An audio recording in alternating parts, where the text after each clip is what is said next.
de quoi dans ton podcast? De sexe ou quoi? Alors oui, mais pas que. Vous devriez plutôt prendre une crème pour peau mature. Mais tu vas parler de quoi en fait? Des femmes qui ont la quarantaine flamboyante? Oui, mais pas que. T'es encore vachement bien pour ton âge. Non mais à votre âge, le chien tête baissée, je ne connais pas. T'es née en quelle année, toi? Celle du choc pétrolier. Ah, tu pourrais largement être ma mère, en fait. Cette jupe en léopard, je peux la porter? Tu veux dire encore la porter? Blandine est une femme magnétique, je veux dire littéralement magnétique. Pendant notre interview d'un peu plus de 2 heures, elle a fait complètement dérailler mon matériel de podcasteuse, comme d'ailleurs elle fait exploser de temps en temps écran plasma, téléphone portable ou les installations home cinéma. Quand je lui ai rappelé de ne jamais prendre l'avion avec elle, elle m'a confié qu'une fois, ses ondes étaient si chargées que l'avion dans lequel elle était n'a jamais pu décoller, obligeant les passagers à en changer et laissant Blandine sagement sur le tarmac. Cette interview est donc parfois un peu décousue, mais complètement magique.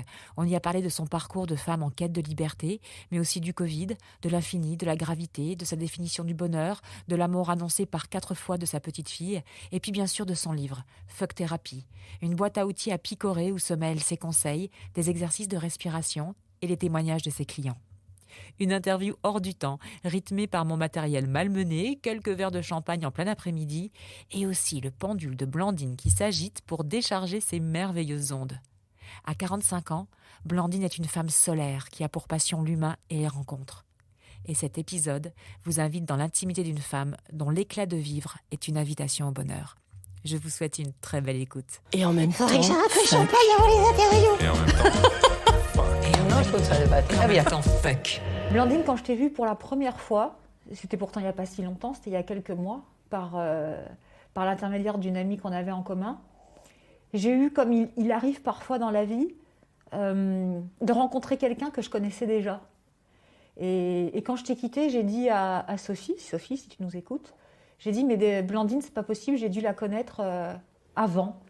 Je ne sais pas si vous avez déjà eu ce genre d'expérience où vous rencontrez quelqu'un et vous avez l'impression que la dernière fois que vous vous êtes vu, c'était hier. C'est incroyable parfois cette proximité et cette connivence qu'on peut avoir avec quelqu'un. Et c'est pour ça que je suis là aujourd'hui et que je suis très heureuse et très fière aussi que tu puisses participer à cette rentrée du podcast En même temps fuck et que tu sois ma première invitée de rentrée. Je suis très honorée et je me souviens évidemment de la première fois. Évidemment que je crois particulièrement à cette notion de déjà vu.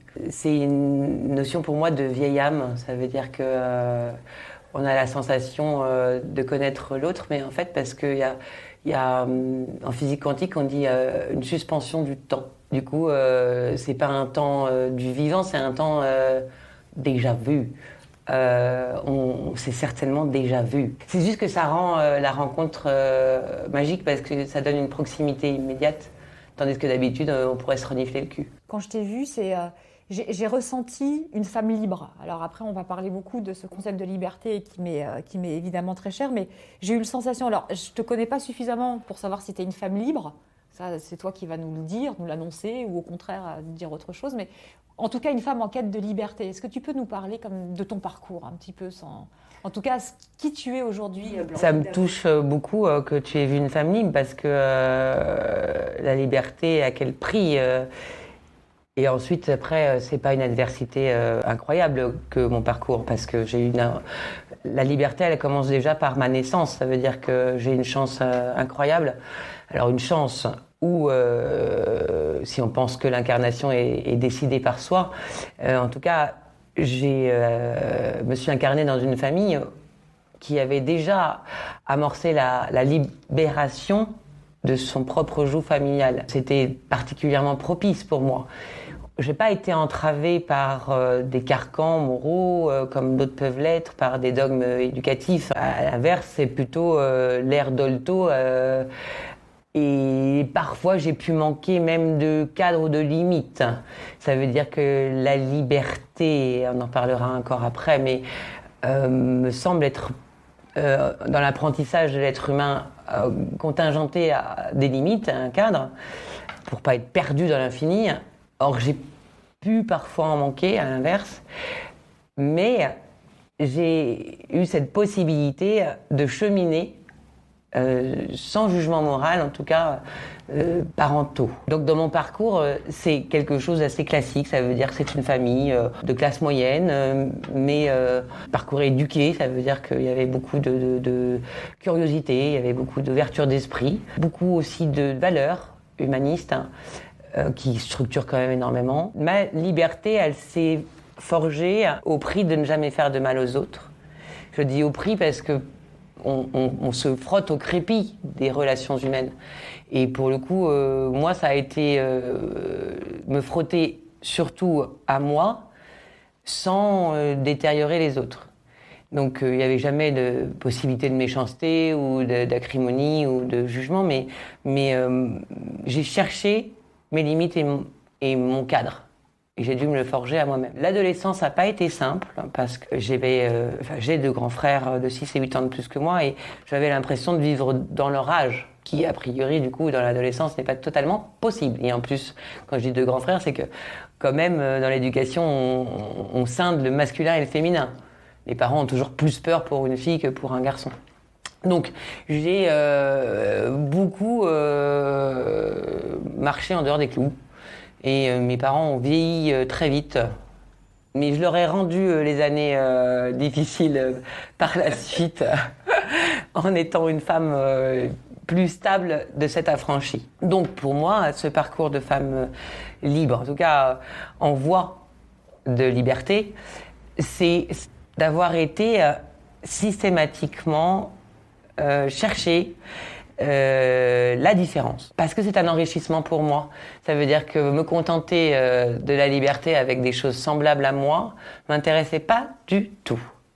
Et je voulais naviguer dans ces différences, que ce soit des religions différentes, bien qu'aujourd'hui je ne me dise pas religieuse mais déiste. Je crois, mais je ne suis pas dans le dogmatisme religieux. D'origine catholique, j'ai épousé en première noces un juif ashkénaze. Ensuite, j'ai eu la chance de rencontrer le père de ma fille qui est d'origine musulmane pour aujourd'hui être mariée avec finalement dans ma rue, on dit, un homme d'origine catholique. Tout ça pour dire que le parcours que j'avais était toujours très très très imprégné de chercher la différence, de s'enrichir de ce qui allait nourrir ma curiosité, mais surtout l'humanisme. Moi j'ai longtemps pensé que je n'avais pas de passion, et ça me manquait. En même temps qu'un jour je me suis dit, mais t'es con, t'as une passion chevillée au corps depuis très longtemps, c'est l'humain. Pas évident forcément de dire ma passion c'est l'humain parce que je fais pas du macramé, tennistiquement parlant je me tiens mais bon, enfin il y a rien qui m'anime plus que l'humain. Donc mon hobby premier c'est discuter, rencontrer, cerner, partager, voilà, échanger ensemble. Ça me met dans un état de transe absolue. J'ai jamais eu la sensation finalement d'être seule, mais d'être unique. Et de rencontrer des gens uniques. Et notre unicité ensemble faisait un truc vachement joli. Même si, comme tout un chacun, j'ai rencontré des crevures, mais c'est comme ça qu'on choisit de ne plus les fréquenter. C'est obligé, on fait des choix. Dans mes difficultés, mes parents ne m'ont jamais jugé. Ils m'ont jamais enlevé leur confiance. Et je vois tellement de jeunes qui manquent de la confiance de leurs parents parce que leurs parents eux-mêmes, finalement, n'ont pas confiance en eux. Donc, en tout cas, je ne sais pas si je réponds vraiment à la question. Le parcours de femme libre, c'est celui-là. C'est vraiment de me nourrir de la diversité, de n'avoir pas de jugement et de pouvoir, moi, en plus, m'affranchir de mes croyances limitantes. Ce qui est sûr aussi, c'est que y a des choix qui me sont propres. Quand on me rencontre, on voit une bourgeoise un peu débridée quand même, j'espère. Mais le beau m'anime. Ça veut dire aussi que cette notion de bourgeoisie, c'est plutôt par rapport au fait que j'aime bien quand c'est douillet, quand c'est joli, quand c'est structuré. Je pense que c'est difficile d'être libre en s'affranchissant totalement du matériel, parce qu'on a beau dire que ok, c'est pas l'argent qui fait le bonheur. C'est surtout que pour moi, on n'est pas libre quand on en a trop d'argent, on n'est pas libre quand on n'en a pas assez. La liberté, c'est how much is enough, c'est d'en avoir assez. Ce qui est drôle en t'entendant, c'est qu'aujourd'hui, on a globalement le même âge, même si tu es dramatiquement plus jeune que moi de 2 ans. De 2 ans. Putain, 2 ans. Putain, 2 ans. Mais finalement, à éducation et à parents complètement différents, on arrive quand même à un moment de nos vies à rejoindre le même but et d'avoir cette même ambition de porter la liberté comme étendard. Contrairement à moi, j'ai pris un contre-pied. Et toi, tu as réussi à transformer ce que tes parents t'ont donné, c'est-à-dire le non-jugement, l'acceptation, l'altérité, si je vais bien entre tes mots. Et c'est ça qui est formidable, c'est que finalement, ça me rassure de me dire qu'il y a une possibilité de transformation et de rédemption par rapport à la liberté. Mais pour de vrai, en fait, je porte pas la liberté en étendard. La liberté est une condition sine qua non de mon étendard. Et l'étendard, c'est plutôt la réussite de mon bonheur, qui se réinvente toujours, mais c'est pas me sentir libre, en fait. J'ai pas envie tant que ça de cette liberté qui peut parfois être solitaire. C'est que cette liberté, elle se frotte, comme disait Serge Reggiani, la liberté est cher payée. Mais pour moi, la liberté, c'est d'arriver au bonheur, justement, et selon mes propres valeurs. Je prône vraiment la satisfaction permanente et la pleine conscience et le vivre au temps présent. Ce qui est important, c'est d'être éveillé, intellectuellement en quête d'apprendre une nourriture tout le temps, avoir faim, un corps. Libre, c'est un ingrédient pour moi. C'est pas une finalité, en fait. Vraiment pas. Parce que la finalité, pour moi, c'est aimer et être aimé. Et en plus, que aimer et être aimé induit une notion de dépendance que j'adore. C'est là où, de temps en temps, ça apparaît assez contradictoire avec des gens que je côtoie, justement, qui pensent que je suis quelqu'un d'éminemment libre et d'éminemment fort. Je pense surtout, moi, être quelqu'un de profondément aimant et étant dépendante à l'amour des autres, dépendance que je veux. C'est ce que j'allais te dire, tu mets quand même cette liberté d'aimer et d'être aimé, ça reste un choix éclairé. C'est-à-dire que tu as cette lucidité de dire j'ai cette addiction finalement à l'amour, à la reconnaissance de l'être aimé, etc. Donc c'est ça aussi la liberté. Pour moi la liberté c'est pas forcément synonyme d'autonomie, d'être quelqu'un d'iconoclaste, etc. C'est juste d'être libre de ses choix. La liberté quand même, si, je veux dire autonome, si. Autonome est différent qu'indépendant. Autonome, si, ça veut dire que moi, je ne prône pas l'addiction, mais je ne prône pas non plus l'indépendance. En étant une vraie amoureuse, je n'ai pas envie d'être indépendante de l'amour de l'autre. Et on est heureusement les héritières dans cette société occidentale du travail, et de la lutte et du courage de femmes qui ont réussi à donner notre, comment on va dire, vrai souffle j'aime pas le féminisme, j'aime le féminin. J'aime pas le machisme, j'aime le masculin. Mais je peux pas imaginer le fait qu'on s'affronte, en fait. Moi, j'ai trop besoin des hommes. Je suis sûre que l'homme et la femme sont en nous en permanence. Et je suis hyper masculine moi-même, donc je pourrais pas être féministe. Je suis féminine d'être masculine. Et je côtoie beaucoup d'hommes masculins d'être féminins. Mais le vivre ensemble est très important. Et dans mon parcours, alors donc du coup de femme libre, je remercie toutes les femmes qui ont eu le courage de nous affranchir du joug des hommes. Mais il ne s'agit pas pour moi aujourd'hui d'être supérieur ou de ne pas vivre avec eux. Moi, j'en ai besoin. On est bien d'accord. Tu penses à qui ? Tu penses à des Benoît de Groult ? Tu penses à des Badinter ? Tu penses à qui quand tu penses à Là, j'ai tout de suite Gisèle Halimi, mais parce que c'est récent, du coup, sa disparition. Badinter m'a beaucoup frappée, avec peut-être Parce qu'en plus, avec un homme, elle-même le dit, elle n'aurait pas pu être cette femme sans ce thème éveillé avec qui elle était. Simone Veil, dans son parcours, a été l'amoureuse d'un homme. De Beauvoir aussi. De Beauvoir aussi. Et il le dit aussi d'ailleurs. On me disait avant, derrière un homme, une femme, derrière une femme, un homme. On n'est pas fait pour être en conflit. Et même quand on parle de l'homosexualité, dans le couple homosexuel, qu'il s'agisse d'homosexuels femmes ou d'homosexuels hommes, il y a un masculin et un féminin. Et heureusement, parce qu'en fait, on se branle pas devant un miroir. En fait, le narcissisme ne survit pas longtemps. Rien tout de suite. En fait, le podcast va durer 6 heures. Donc je vais peut-être le découper parce qu'en fait, avec Blandine, on va tellement parler que voilà. Donc c'est 3 épisodes. Et ce qui est génial surtout, c'est que c'est, encore une fois, c'est cette liberté de parole aussi que tu donnes, en ayant la possibilité de l'équilibrer, mais encore une fois, c'est la passion de la rencontre et la passion de s'enrichir. Et puis, quelle époque formidable malgré tout, malgré ce Covid, j'aime bien en fait le chaos parce que c'est source de changement. Et c'est dans mon dernier billet, quoi. Je te jure, toi, il est enregistré, il va passer juste avant ton interview, et je dis du chaos surgit l'étincelle de vie.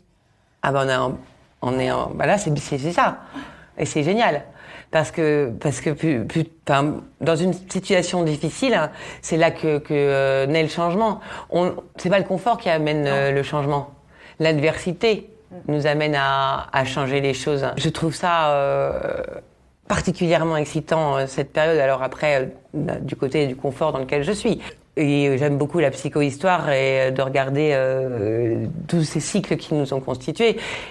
Le vrai changement est né du chaos. Ouais, c'était une de mes questions, mais du coup, on va y aller directement. Par rapport justement, puis après on reviendra quand même à ta formation et à ce que tu fais aujourd'hui et comment tu dispenses aussi ton savoir et ton expérience aux autres. Et je vous encourage à aller rencontrer Blandine Davo dans une de ses consultations.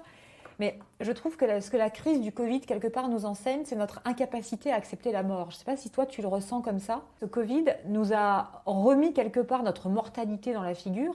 Et ça, j'ai l'impression que la société n'est plus prête à l'entendre, en fait. C'est un peu darwinien, ce que je dis. Mais non, mais en fait, c'est pas empêchant. Ça veut dire que, pour moi, et c'est très important ce que tu dis, c'est que, d'abord, ce qui me marque, c'est que c'est la première fois que la planète entière est touchée, et donc du coup de façon culturelle différente. Pour autant, ce que tu dis me touche parce que il se trouve que juste l'avant Covid, une de mes très proches amies a été frappée d'un cancer du sein.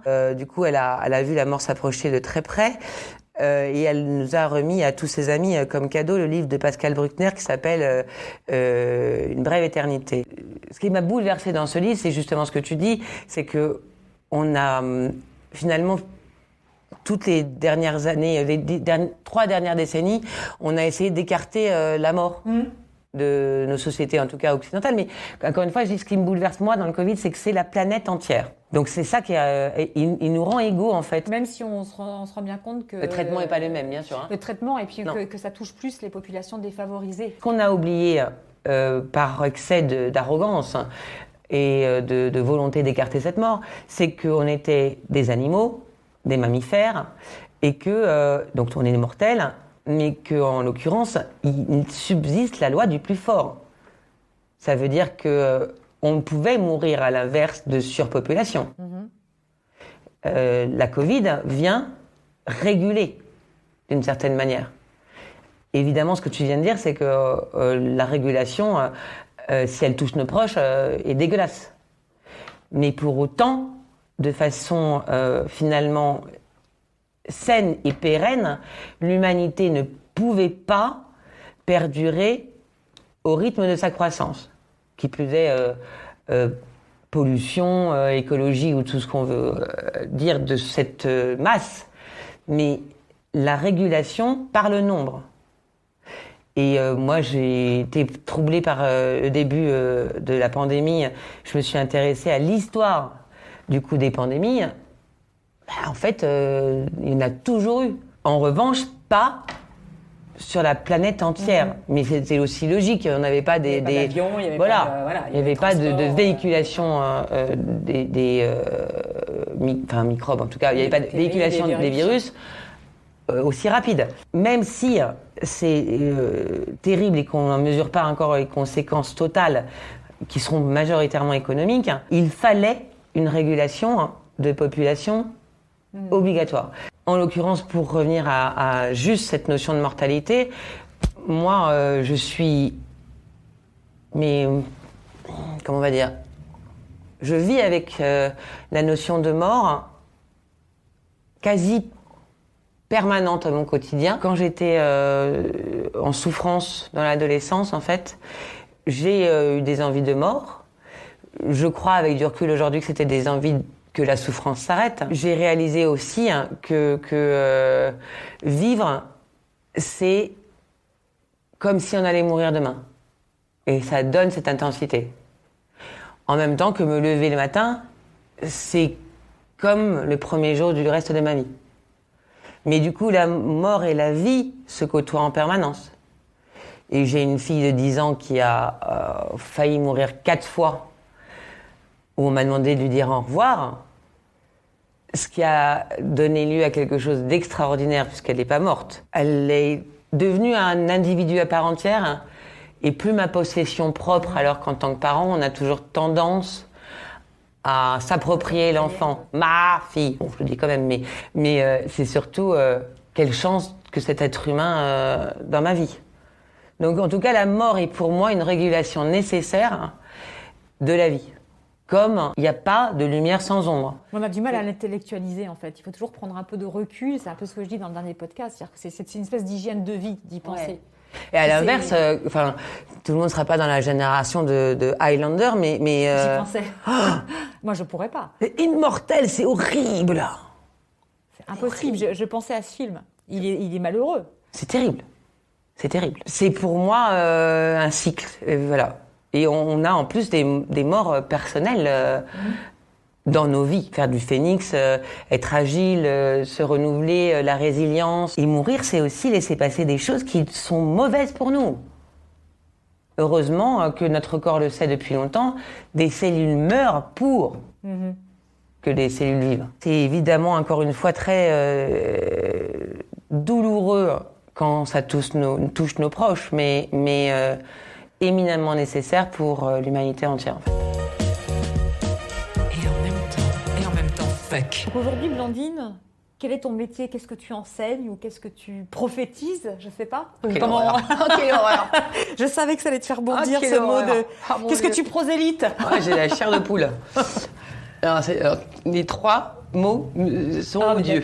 Merveilleux. Je ne sais qu'une chose, c'est que je ne sais rien, reste mon Graal. Mais ce que je fais aujourd'hui, c'est ma 3e vie professionnelle. Je suis devenue coach pour ne pas devenir psy. Il y a presque 15 ans maintenant. Ça participe du fait que j'aurais adoré être médecin, soignante, encore une fois fondue de l'humain et je crois que je suis venue au monde avec mon père disait un petit tonneau de Saint-Bernard. Mais ça c'est pour l'alcool. Alors, ne m'en veuillez pas du coup d'être devenu alcoolique, mais le fait est que... Non, parce que vous ne le savez pas, chers auditeurs, mais nous avons quand même 2 coupes de champagne à côté de nous, parce que quand même, on le méritait bien. Mais c'est meilleur dans l'après-midi. C'est très important pour moi la différenciation avec un psy. C'est concret, ça tient à un objectif. Il y a marqué même sur mes cartes de visite partenaire en fait. Ça veut dire que je suis impliquée dans le travail de l'autre, qu'il y a que de recettes celles qui vaillent avec l'autre, que mes clients sont pas des patients parce qu'ils sont pas malades mais qu'ils ont de l'ambition, que j'ai pas tellement d'objectifs différents et d'âge et d'origine dans mon cabinet que y a pas je peux pas donner une colonne vertébrale ni un systématisme à mon travail, hein, que c'est toujours une excitation incroyable. Et d'ailleurs en plus j'ai vérifié, je suis moins fatiguée quand je travaille que quand je travaille pas. Tellement ça m'apporte, tellement ça me nourrit aussi. C'est mon travail aujourd'hui que d'être partenaire, que d'aider les gens à la réussite de leurs objectifs. Voilà. Et je suis dramatiquement dépendante de mon travail. Donc on est là aujourd'hui parce que pour les clients qui n'ont pas la chance de vivre à Paris ou en région parisienne, tu as édité un livre aux éditions de La Martinière. dont le titre, j'avoue, est quand même assez raccord avec le mien, puisque Blandine a écrit un livre qui s'appelle Fuck Thérapie, avec une punchline, la boîte à outils pour une autopsie aux éditions de La Martinière. Alors, ce que j'ai trouvé hyper intéressant dans le livre, c'est que c'est un livre, comme tu disais tout à l'heure, dans lequel on peut picorer. C'est-à-dire qu'on n'est pas, c'est pas un livre que vous prenez au début pour le lire comme ça jusqu'à la fin. Mais il y a 28 chapitres qui correspondent à 28 méthodes de travail, en tout cas d'auto-travail. 28 outils. Outils, voilà. Qui vont, selon les problématiques, Blandine va nous donner sa vision des choses et comment y répondre. C'est hyper bien fichu. C'est des chapitres qui sont assez courts et qui sont très vivants parce que, et d'une, tu commences déjà par mettre un petit peu, par la respiration. Et puis aussi, tu donnes des témoignages des clients qui sont passés dans ton cabinet. Alors, comment on arrive Blandine a accouché d'un livre pareil et quelle est l'histoire aussi quand même de ce titre, Fuck Thérapie? C'est quand même complètement... c'est pas normal, un bouquin qui s'appelle Fuck Thérapie. Explique-nous ça. Alors, Esther, c'est hyper important ce que tu dis parce que tu viens de prononcer sans le savoir accouchement. Mm-hmm. Effectivement que d'écrire un livre, pour avoir fréquenté quelques écrivains, correspond souvent à un accouchement, une catharsis, qu'il s'agisse de romans ou d'essais ou de quoi. Mais pour le coup, mon expérience personnelle est assez amusante parce que je l'ai écrit enceinte de ma fille en me disant que je ne voulais pas accoucher que d'un enfant. Alors, que d'un enfant, c'était déjà pas mal. Oui. Mais j'avais envie d'accoucher de moi aussi, dans cette notion de transmission, déjà parce que j'avais envie de mettre en forme tout ce qui m'avait sauvée jusqu'alors. Pour avoir commencé à exercer déjà pendant la grossesse, je voulais aussi mettre en forme les outils qui avaient aidé le plus mes clients jusqu'alors. Ce qui, en même temps, est assez harmonieux. Ça veut dire ceux qui m'ont aidé et ceux qui ont aidé les autres. C'est un peu fondamental. Je n'ai pas inventé la poudre, en plus, sur ce que j'écris. Il y a éminemment du bon sens, en fait. Mais donc, je l'ai écrit enceinte. Et encore une fois, donc, c'est dans cette gestation pour accoucher de moi en même temps que de ma fille et ne pas lui peser trop lourd. C'était important pour moi. Et ensuite, c'est la rencontre avec un éditeur. Il y avait 2 titres que j'avais donnés donc finalement à mon accouchement. Le premier était Boîte à outils pour cerveau gauche, qui me touchait parce que comme je travaillais beaucoup sur les neurosciences, le cerveau gauche étant celui de la rationalité et qu'il y avait aussi gauche avec maladroit, et la boîte à outils dans le sens où effectivement tu disais picorer, mais en tout cas j'avais la notion de dire je vais pas prendre un marteau pour en mettre une vis, quoi. Donc, il s'agirait quand même de prendre des bons outils au bon moment. En tout cas, il y avait ce titre-là. Il y avait un autre titre qui est très important pour reprendre ce que tu disais, à savoir est-ce que je suis gourou, prosélytisme, prophète. Tu vois, j'arrive même pas à le redire. Mais en tout cas, c'était même les dentistes ont des caries. Pour pouvoir sourire du fait que, en fait, c'est parce que j'étais une grande malade que j'arrive à soleiller les autres. Sinon, il n'y a absolument aucun intérêt. Et je ne pourrais pas être qu'en théorie. Alors, je ne peux pas dire non plus que j'ai affronté tous les maux de mes clients, mais ce qui est sûr, c'est que je suis passée moi-même par des errances ou des adversités qui me font avoir une empathie tout à fait différente que si elle n'était que théorique, quoi. Je n'aurais pas été moi-même, à mon sens, légitime sans avoir bourlingué. Alors, parmi ces 28 outils, effectivement, on peut faire 9 heures de podcast et ça m'irait très, très bien. Bon, après, je serais ivre-morte, mais ça, c'est un autre problème. Du coup, c'est vrai que j'en ai sélectionné 4. Et on va commencer par l'outil numéro 5, parce que pour moi, il était assez essentiel et tu y as déjà partiellement répondu dans l'introduction. L'outil 5, c'est on valide toujours nos croyances. En quoi nos croyances peuvent être une entrave? Alors, je sais que c'est un mot en tout cas, moi, c'est un mot qui m'est cher, mais comment nos croyances peuvent être une entrave à notre liberté d'agir? Non, mais c'est un mot qui est essentiel, entrave. Parce que c'est une réelle entrave que l'injonction, et je dis bien l'injonction, parce que de façon inconsciente, nos croyances nous dirigent. Ça veut dire qu'elles sont même la raison d'être de tous nos comportements. Est-ce que tu peux définir, par exemple, pour que ce soit plus clair, une croyance? Absolument. En l'occurrence, quand on vient au monde, on arrive dans un environnement et si c'est propice, normalement, notre environnement est éducatif et il va nous transmettre des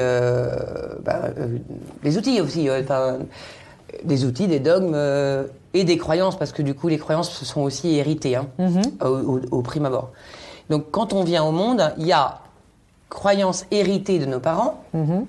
Typiquement, j'en sais rien. Moi, j'avais personnellement une mère qui croyait que les riches étaient suspicieux et que être gros était la fin de l'accomplissement d'être heureux, quoi. On pouvait pas être gros, on pouvait pas être riche. Pour mon père, c'était faire du sport était dangereux, quand même. Ah oui. Ah oui.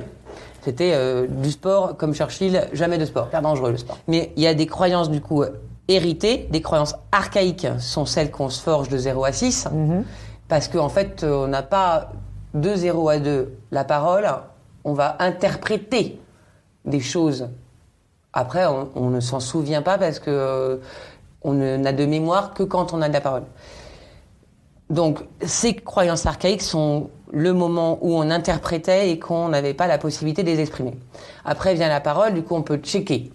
Mais ça sera des croyances qui vont quand même se créer, ne serait-ce que moi typiquement j'ai eu un épisode traumatique au CP parce que j'avais été maltraitée par les enfants en maternelle, bouc émissaire, trop gentil, en tout cas maltraitée. En cours de récréation, les enfants sont pas toujours bons entre eux, d'accord ?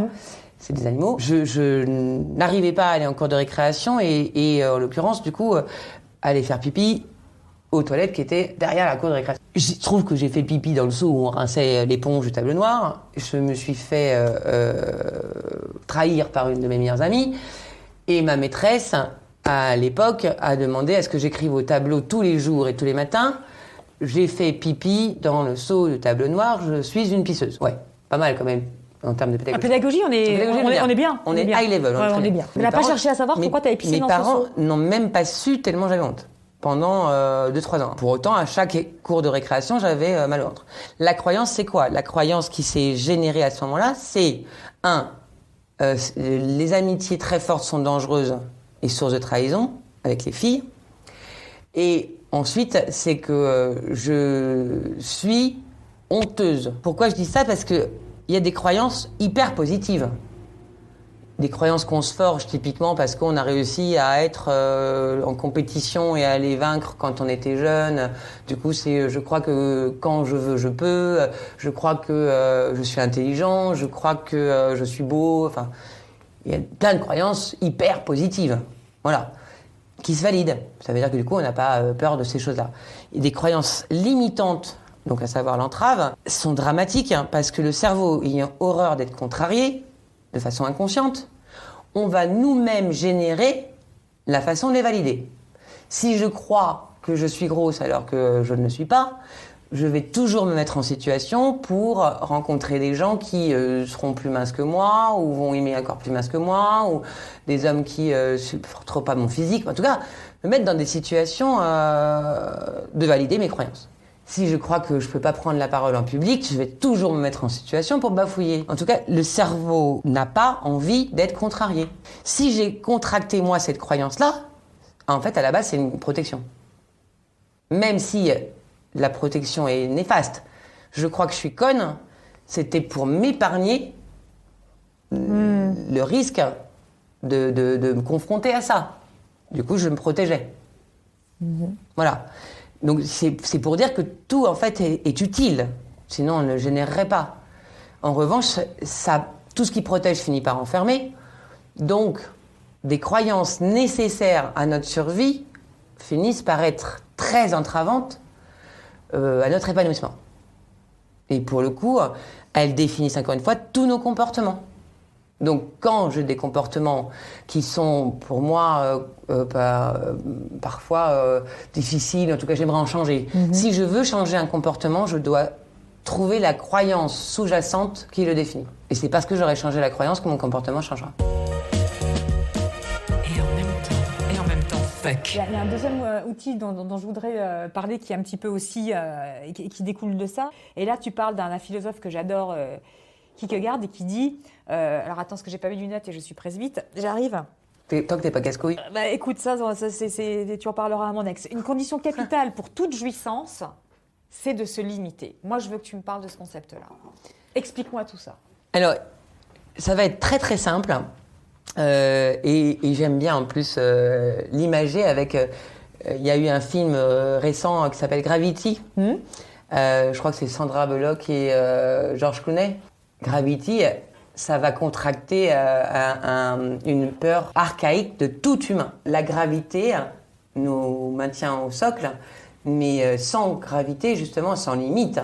Donc c'est l'infini. Ça veut dire que dans ce film, tu peux te voir mourir pendant... Un certain nombre de jours, voire dans l'infini. Sans repère. Et repère, encore une fois, en plus, sémantiquement, c'est aussi pair. Ça veut dire qu'il est...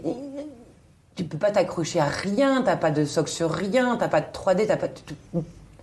Donc, je prends cet exemple-là juste de l'infini, parce que c'est une angoisse, en fait, l'infini. Ma fille de 6 ans et demi est très angoissée par l'infini. Elle me demande quasiment tous les jours, « Maman, je veux comprendre l'infini. » Il y a juste à lui dire que c'est normal qu'elle soit angoissée par l'infini, puisqu'il n'y a pas de limite. Et c'est aussi pour ça qu'on n'a pas encore trouvé de source de vie autre que la nôtre par la gravité. C'est super important. Donc, en tout cas, pour revenir concrètement à pas de liberté sans limite, c'est qu'on est libre dans un cadre. Sinon, on est perdu. Ayant grandi, moi, avec...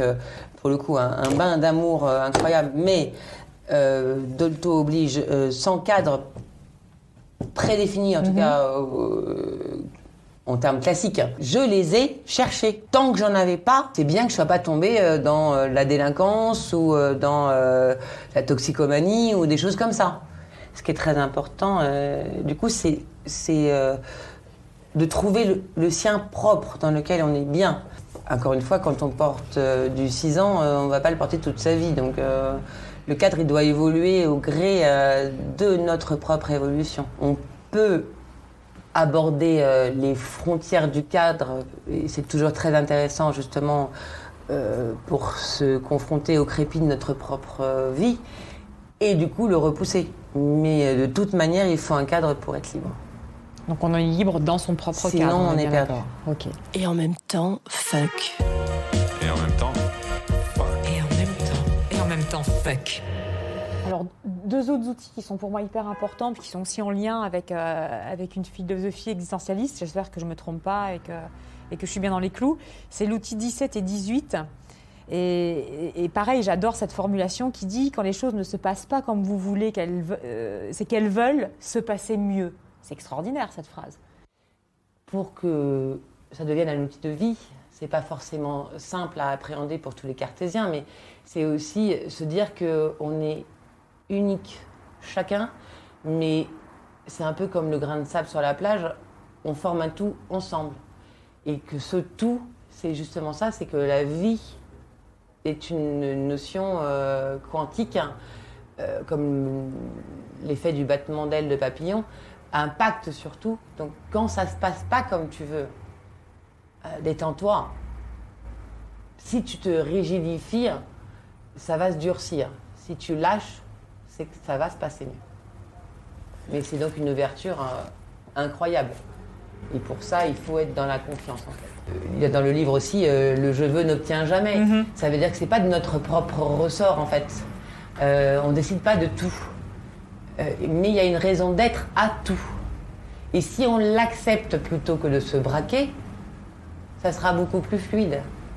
Je prône pas le fatalisme, mais l'accueil. Et on a une part de responsabilité évidente. Pour autant que quand les choses coincent de trop, moi j'ai tendance à dire que quand c'est très très très douloureux d'arriver à quelque chose, c'est que c'est pas bon pour nous en fait. Parce que la vie elle est bien faite. Blandine, on arrive à la fin de cet merveilleux entretien, un peu compliqué comme on a pu le comprendre. Enfin compliqué, drôle, hyper drôle. Le magnétisme, c'est invité. Et magique, quelque part. En tout cas, moi, c'est l'effet que ça me fait. En même temps, tu avais commencé, Esther, en disant que notre rencontre était comme si on s'était déjà vu. Donc c'est une question de magnétisme. Et pour le coup, le magnétisme nous a fait péter le matériel. Donc, Blandine, je vais te poser la dernière question, qui est une question un petit peu traditionnelle maintenant quand je rencontre des personnes qui ont la gentillesse de participer au podcast. Les hommes naissent et demeurent libres et égaux en droit. Qu'est-ce que pour toi la liberté ? là, maintenant, comme tu me la poses, et c'est ça qui est merveilleux, c'est que intrinsèquement, la réponse qui me vient, c'est de n'avoir aucun jugement, ni sur soi, ni sur les autres. Ça rend libre. Le jugement condamne, enferme et rend immobile. La liberté, c'est l'inverse. Du coup, quand tu n'as pas de jugement, ni sur toi, ni sur les autres, tu es libre. Donc de ce postulat-là part toutes les transcendances de la liberté. Oui, vraiment. C'est chouette. Merci Blandine. Merci Esther. C'est juste une interview absolument hors du temps. Je ne peux pas vous expliquer. C'est complètement surréel. Je vais quand même prendre quelques photos pour vous essayer de comprendre ce qu'on a vécu pendant 2 heures avec Blandine. Mais c'est des moments comme je crois que je fais ce projet pour avoir des moments comme ça, en fait, pour avoir des choses qui sortent complètement de l'ordinaire. Vous savez, le mot extraordinaire, en latin, ça veut dire normalement qui fait peur. Mais normalement, c'est ça, extraordinaire, c'est ce qui donne la peur. Et ben moi, ça me fait pas peur. Et si jamais c'était la peur, et ben c'est une peur merveilleuse. Blandine, merci. Esther, et pardon pour le matos avec mes filles. Je t'envoie la facture. Le non-jugement rend libre. Voilà une phrase que j'aime pour clore cet épisode invité du podcast et en même temps fuck. Vous pouvez me demander les cornets de Blandine en MP et retrouver son livre en achat sur internet ou en commande à la Fnac, Fuck Thérapie, aux éditions de La Martinière. Si vous avez aimé ce podcast, n'hésitez pas à le partager. Vous savez que j'ai toujours besoin de votre soutien et de petites étoiles et de plein de commentaires, notamment sur Apple Podcast. Et puis évidemment, vos partages en story. On se retrouve dans 15 jours pour un nouveau billet d'humeur. D'ici là, je vous souhaite plein de bonnes choses. Prenez soin de vous et à très vite. Ciao. Et en même temps, fuck. Et en même temps, fuck. Et en même temps, fuck.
Et en même temps, fuck.